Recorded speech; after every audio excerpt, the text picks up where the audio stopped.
guys, welcome back to October Reads, and today I've got Weird War Tales issue number 10. So big shout out to my friend Donnie, aka the Mastodon. He's been over on his Instagram posting Weird War Tales all month, and it got me wanting to check out what Weird War Tales was basically. So I actually went dollar bin diving the other day, found a copy of Weird War Tales, so I decided that's why I'm picking issue 10. It's literally the only one I have. So basically, there are 3 stories in this Weird War Tales. The first one has to do with 2 pilots. They're flying over Germany, and their plane takes damage. It's going down. The guy in charge makes the other guy jump out and parachute while he basically guides the plane to safer places that won't just crash into a bunch of people. Unfortunately, the guy, he has to parachute into haunted German territory. He doesn't want to, but his commanding officer forces him to go out of the plane, so he does. And they don't see each other for 10 years. So after World War II, but in the mid-1950s, they actually get a chance to reunite, and they go for a cocktail. And he says, the guy who jumped out of the plane, how lucky he was that he was forced out of that plane because he met his wife where he fell, basically. So him and his wife and his commanding officer, they're all having a cocktail together, and this is where you kind of find out what happened to the officer who jumped out of the plane. You kind of see on the cover here, there's this like ghostly pirate figure.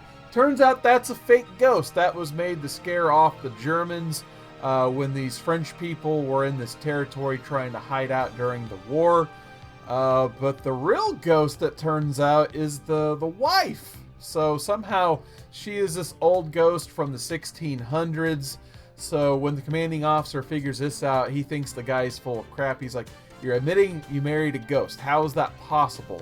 And the guy goes, "Oh, I was lucky. You know, I took a boat off back to England, and the Germans shot me and I died." And he's just like, "Now you're just fooling with me." So he asked the waiter for 3 more drinks, and the waiter's like, "Are you expecting like a whole party of people to come in or something?" And then he turns back to his table. There's no one there. So it was just the commanding officer was the only one alive the whole time. And there were these 2 ghosts that were married to each other. So kind of a fun story. You get to see the glasses raise up by themselves and clink together at the end after the one commanding officer leaves and he thinks he's had a little bit too much to drink. So really fun first story. The second one is quite a bit more grim in my opinion. It has to do with a guy in charge of a concentration camp, and he commands his people under him to go get as many like jewels and gold as possible for Hitler, and instead of just giving it to Hitler, he buries it.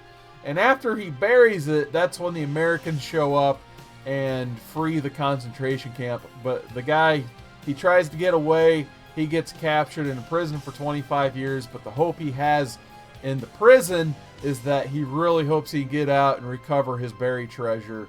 So when he gets out, he goes to where the concentration camp was, and they built a freaking skyscraper on top of it, which, you know, it's going to be haunted, of course. It's Weird War Tales. So the guy, he actually accepts a job to go clean this haunted basement, of course. So he's just like, whatever. He doesn't care about the job. He just wants to get down there and get his gold. So he goes down there, and then like a whole army of ghosts surround him.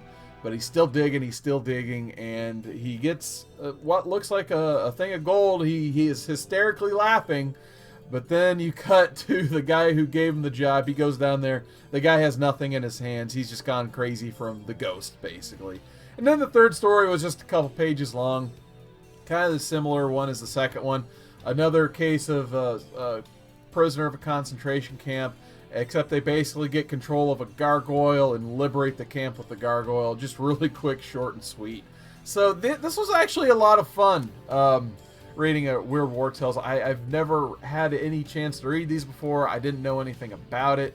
I think I'm going to go and give this one a solid 4 out of 5.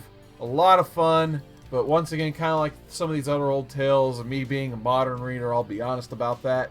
I kind of prefer, you know, one longer, one full-page tale. I would have rather saw the first story in 24 pages instead of 3 stories in 24 pages. Or the 2 stories in 12 pages. I feel like the second story got cut just a bit short because I had to make room for the last few pages for the third story. But hey, for 20 cents back in the day, you got 3 stories. So I completely get why they go toward this Tales format. So I completely understand that. That's just my personal preference. But yeah, I'm going to give this a 4 out of 5. Still had a lot of fun with this. So big thanks to the Mastodon for letting me know about Weird War Tales.